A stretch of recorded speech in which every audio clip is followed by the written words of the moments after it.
I am Lavish Gupta, and today we will be discussing the problem Game of Length. The code of this problem is LangGame, and the problem recently appeared in the Starters 15. The difficulty level of this problem is medium, and the prerequisites required to solve this problem is that you should be aware of the concept of expectations and the linearity of expectation, and second, you should be aware of the modular multiplicative inverse. Okay, so let's move on to the editorial.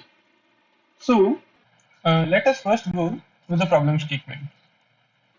Initially, Alice randomly shuffles the array and then Bob takes n turns. In each turn, Bob chooses an index which he has not already chosen, and then Alice reveals the number on that index to Bob. If this number is either the first number to be chosen or strictly larger than the previously chosen number by Bob, then he takes it and adds to his array, else he throws it away. You only know the initial unshuffled array and want to know the expected length of the Bob's array at the end of the game. Now it's given that the final expected length can be represented as a fraction, and we need to find out the value of p multiplied by inverse of q modulo this number. Now what else are we given? We are given that there will be multiple test cases up to 2e4. The number of elements as well as each element of the array will be up to 5e5, and that the sum of n over all test cases will not exceed 5e5. So let us go through an example first to understand what's going on in the problem. So let's say the initial unshuffled array that we have is, now Alice will take this array and will shuffle it randomly. Let's say the randomly shuffled array that we have now is represented by, let the order of the elements that are chosen by the Bob is represented by a double dash. So for the sake of example, let a double dash be, so let's say the elements chosen by Bob are in this particular order. So now what will Bob do? Bob will first see the number 2 and he will include this number in his array. Let us represent that array by B. So the Bob will first include 2 in his array. Now Bob will see that the next element is 3. Because 3 is strictly greater than 2, he will include the element 3 in his array. Now Bob will see 1. Because 1 is not strictly greater than 3, he will discard this element. Bob will again see 3. Because this 3 is not strictly greater than the previously chosen element, Bob will again discard this number. Now Bob will see 5 and he will include this element in his array.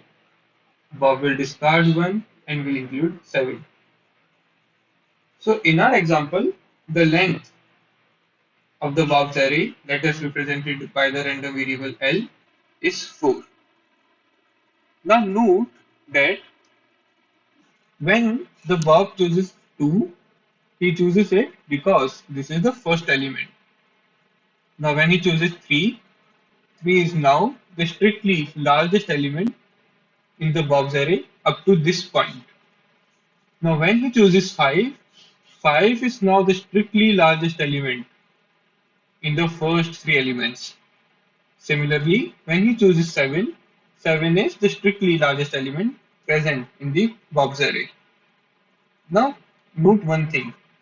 What we have done, we have first shuffled the array that we have, and then we are again randomly choosing the numbers from this shuffled array. This is very much similar to shuffling A and then starting from the first position and choosing the elements continuously. To prove this mathematically, consider any permutation and find out the probability of getting this permutation from a direct shuffling and then from shuffling in a consecutive manner. We will see that these two operations are exactly same. So to simplify our problem, we can say that we will just shuffle our array once randomly and then we will start with the first element and see the elements in the increasing order of the indices. Okay, so there are some elements which are contributing to the length of the Bob's array and some elements which are not contributing to the Bob's array. Let us see that we have this random variable li which is 0 if the ith element is not present in the Bob's array. And we will see that li is 1 if the ith element is present in the Bob's array. Now this ith element is actually the ith element in the sorted array. Okay, so let us go back to our example. In our example, the Bob was seeing the elements in this particular order, and we have seen that the Bob's final array was. Let us try to find out the values of li's corresponding to each element. So for the first element, this element was chosen, and therefore the value of li will be 1. For this element, it will again be 1. This one was not chosen, so it will be 0 for this case. It will again be 0 for 3. For 5, it will be 1. For this one, it will be 0 because this was not chosen. And finally, for this 7, it will be 1. And we can easily see that the length of the Bob's array is nothing but 1 plus 1 corresponding to these two elements. This is how we can represent the length of the Bob's array, which is nothing but 4. So what we have seen? We have seen that the length of the Bob's array L can be represented by the summation of Li, where I goes from 0 to n minus 1. Here I am using the 0 based indexing. Now what we are supposed to find out? We are supposed to find out the value of expected value of L. Can you somehow relate the expected value of L and the expected value of Li's? Yes, indeed. We can use the concept of linearity of expectations. So, what does the linearity of expectation says? It says that if L can be represented as the summation of Li's, then we can say that the expected value of L can be represented as the summations of the expected values of Li's. Now we have seen that Li can take two values 0 and 1, and therefore the expected value of Li can be represented as the probability that Li is 0 into 0 plus the probability that Li is 1 into 1. And we can clearly see that this term will always go to 0 because it is multiplied by 0, and we are finally left with the term expected value of Li equals to probability that the random variable Li will be 1. Now Li equals to 1 represents that this particular element is present in the Bob's array. So let us focus on a particular element and see how we can calculate this probability. So going back to our example, our array was, let us sort this array so that we can have a uniform discussion. The sorted array will be. So now we want to find out the probability that the ith element appears in the Bob's array. Let's focus on this particular tree and see when it can appear in the Bob's array. So consider a random shuffle of these elements, the order in which the Bob will see these elements. Now, if we want that the value present at this ith index should appear in the Bob's array, then the values present in these two indices should be strictly smaller than the value present at the third index, right? So suppose that this 3 appears at the index third. So what we want? We want these two elements to be strictly smaller than 3. In this case, there are 3 possible elements, 1, 1 and 2. So let us represent by count I the number of elements which are strictly less than AI. Okay, so let us follow the zero based indexing. So we want to find out the probability that the ith element will appear in the Bob's array. So if this ith element is present at the kth index, then the elements present in the left of this index should be strictly smaller, and the elements present in the right can either be smaller or they can be greater than this particular value. Now these are k values in total because we are following the zero based indexing, and these are n minus k minus 1 values. So let us try to find out the probability that if this ith element is present at the kth index, then it will appear in the Bob's array. So these k elements should be strictly smaller than the than the ith value. So let us first choose these k elements out of the count I elements that you have. What is this count I? This count I represents the number of elements which is strictly smaller than the ith value. So now we will choose k elements out of these count I elements and we will permute them.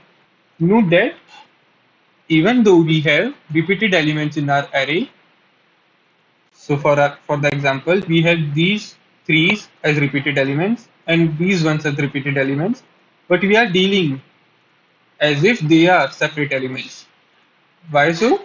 Because we will be finding out the expected value of li for this particular one and for this particular one separately. So that's why we will be dealing as if they are distinct elements. So now we will first choose k smaller elements and permute them on the left hand side of the kth index. On the right hand side, we have only n minus k minus 1 elements left and we will simply permute them. So these are the number of ways in which we can have our ith element present at the kth index such that this ith element is chosen in the Bob's array. How many possible ways are there to permute this array? There are n factorial ways to permute this array randomly. So this represents a probability that the ith value is present at the kth index and it is chosen in the Bob's array. Now this k will vary from 0. This ith value can be present at the 0th index, of the first index, at the second index, up to count I index. Why? Suppose this ith value is present at count I plus 1th index. So we need count I plus 1 elements which are strictly smaller than k. However, we have already seen that count I is the number of elements which are strictly smaller than k. Therefore, this value cannot be present at the count I plus 1th position or any position after this particular index, and at the same time be present in the Bob's array. Okay, so we want to find out the value of this particular summation, and this represents the probability that this array element will be present in the Bob's array. Let us try to simplify this particular equation. Okay, so we have missed this multiplication sign here. So I've added it now. Yeah, so we want to simplify this particular equation. Let us first take out the terms which are not dependent on this k, and at the same time also simplify this particular term. So we have k going from 0 to count I factorial multiplied by k factorial multiplied by n minus k minus 1 factorial, and full of this divided by k factorial multiplied by count I minus k factorial. We have got these three terms from this particular count I choose k, and we already had n factorial in our denominator. Now taking the terms which are independent of k out of this summation, which is this count I factorial and this n factorial in the denominator, we have count I factorial divided by n factorial, and inside this summation we have n minus k minus 1 factorial divided by count I minus k factorial. Now this summation looks little complicated as of now. However, this summation will turn out to be a very standard summation. So, so let's see what the summation is when n is equal to 5 and count I is equal to 2. We are taking this example to understand how this summation is looking like. So let's focus on this summation only. I'm ignoring the terms out of the summation for a while. So for this particular value, we have when k equals to 0, we have 4 factorial in the numerator and we have 2 factorial in the denominator. Now when k equals to 1, we have 3 factorial in the numerator and 1 factorial in the denominator. And when k equals to 2, we have 2 factorial in the numerator and 0 factorial in the denominator. Okay, so what does this represent? This is nothing but 4 multiplied by 3. Similarly, this is 3 multiplied by 2. And this is 2 multiplied by 1. So we can see that that particular summation has boiled down to the summation of the product of consecutive integers. And we can solve this summation using the telescoping sum method. So let us first understand this telescoping sum method. Okay, before moving to that method, let us first revise what we have done. So we have tried to represent the length of the Bob's array, which is given by the random variable L, as the summation of the random variable Li's. Then we have represented the expected value of L using the linearity of expectation. Now we want to find out the expected value of all of those individuals Li's, and we have realized that that particular expected value is same as the probability that that particular element is present in the Bob's array. Now to find out that particular probability, we have seen that that particular value should be the highest value that we have seen up till now. So if that value is present at the kth index, all the elements before this kth index should be strictly smaller than that ith value, and all the elements which appears after the kth index can be either smaller, equal, or larger than the ith value.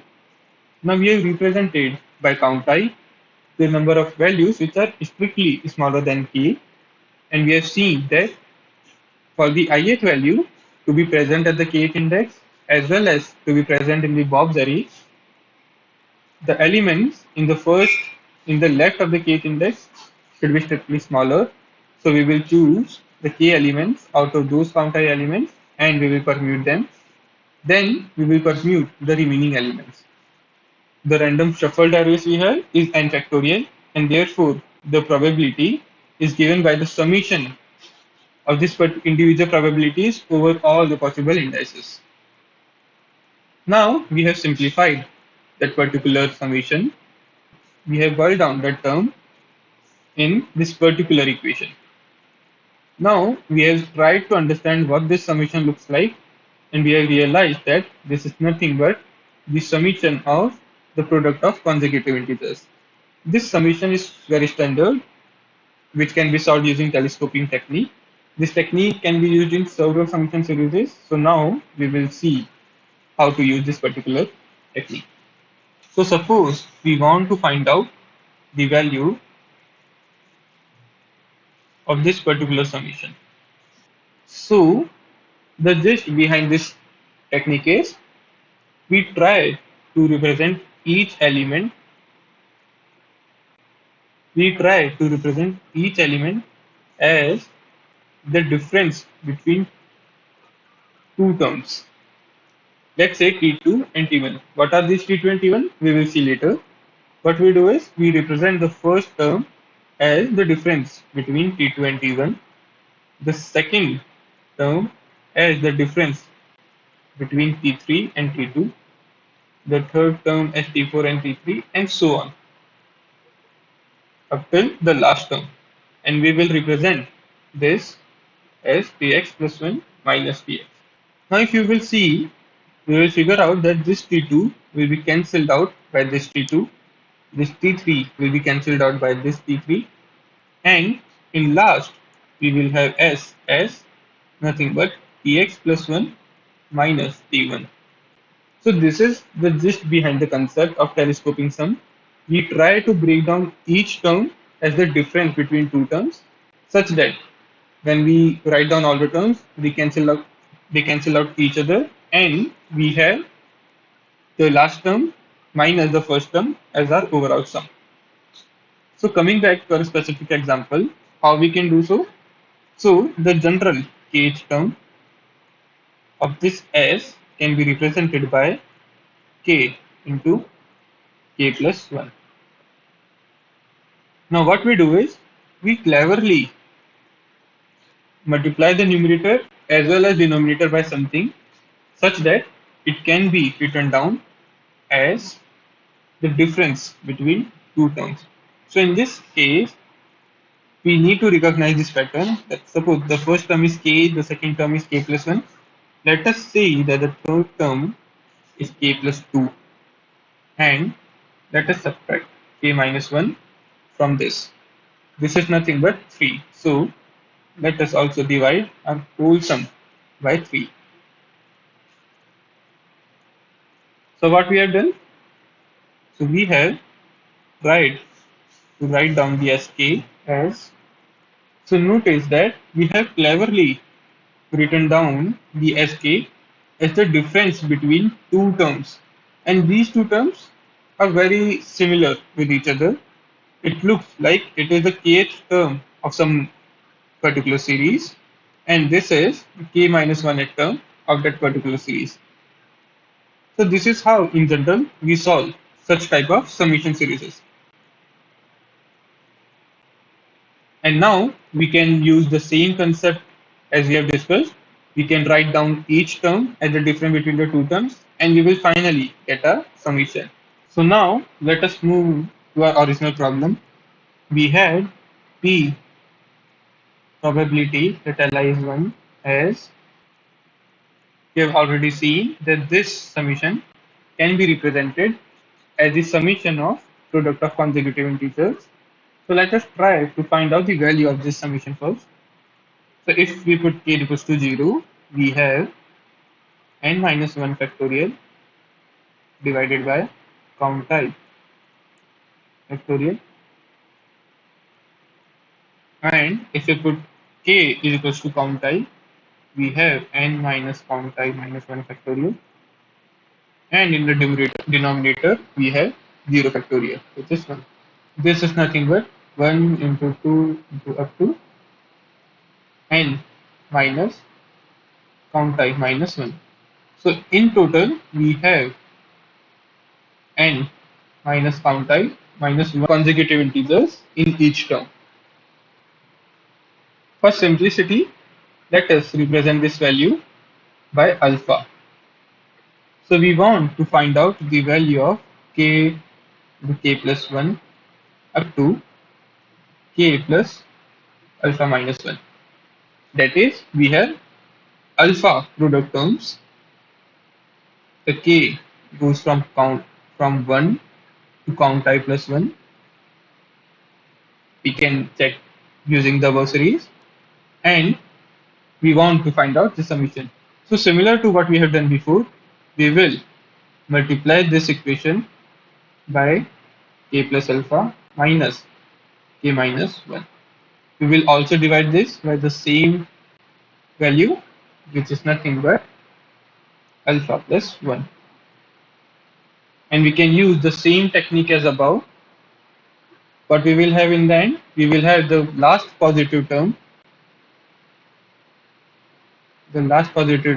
when k is count I plus 1, and we will have the first negative term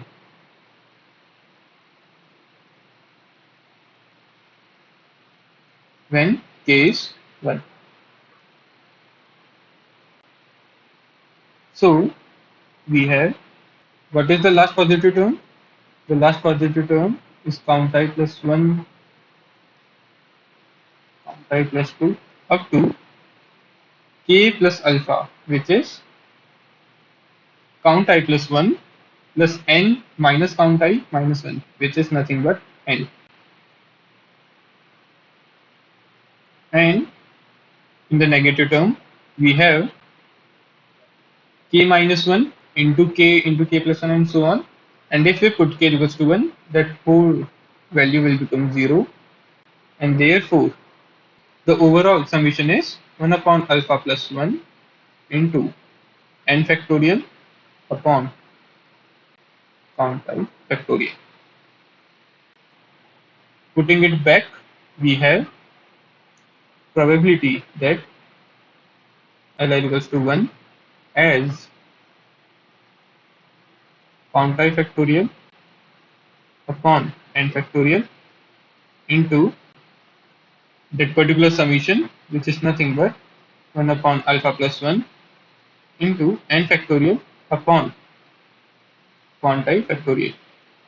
So now we can see that these terms have got cancelled out, and we are just left with 1 upon alpha plus 1. Now what is this alpha? This is nothing but n minus count I minus 1. So substituting the value of alpha, we have as 1 upon n minus count I. This is the probability that this ith element will be included in the Bob's array. So to summarize, we have already broke down the L as the summations of Li's, and we wanted to find out the expected value of L. To get that value, we wanted to find out the expected value of individual Li's, and we have seen that the expected values of the individual Li's is nothing but the probability that Li is 1. And we have now got that probability as 1 upon n minus count I, where count I represents the number of elements which are strictly less than the ith element. So we have the solution of our problem. We wanted to find out the expected value of L, which is nothing but the summation of expected values of Li, I going from 0 to n minus 1. This is nothing but summation of probability Li equals to 1, I going from 0 to n minus 1, which is nothing but summation I going from 0 to n minus 1, 1 upon n minus n time. So this is our final solution. Now note that to find out this value, we will be using the concept of modulus multiplicative inverse, and that is why it was a prerequisite. So this is the final algorithm that we have. Let us go to the code and see how we can code this up. So we will first start with taking the number of test cases as input, and we will call the solve function for each of the test case. Now we will first take our input array and we will sort that particular array. Then we will try to find out the values of count I. So initially, for the for the first element, which is the smallest element, there is no element which is smaller than the smallest element, and therefore the value of count for that particular element will be 0. Now, what we are saying is that if the current element is equal to the last element that we have seen, the previous element, then the number of elements which are smaller than the ith element is same as the number of elements which are smaller than the I minus 1th element. Otherwise, the number of elements which are smaller than the ith element is nothing but I. So in this, so this is how we can find out the values of count I. Now we will start with our answer as 0. For each index, we will find out the inverse of n minus count I with respect to z. What is z? Z is that particular modular value that is given in the problem. Take care that you are using the correct modular value and not the usual one in 9 plus 7. So we will calculate the inverse of this value and add it to our answer. Finally, we will just take the modulus of our answer to z and we will report that as our answer. So let's also submit this code on the platform and see if our algorithm is correct or not. So I'm at the submission page of this then game problem. So let me just submit it. Then this will take 1 or 2 seconds and we will get our results. Okay, so we have got the AC on all the test cases. So this solution was more on a mathematical side where we encountered a particular summation series and we learned how we can solve such type of summation series. That summation series is quite standard in the sense that you will encounter it quite frequently. That's why it is quite useful to understand this telescoping sum. It can be used to solve several other type of summation series. Also, I will recommend you to check out the written editorial of this problem.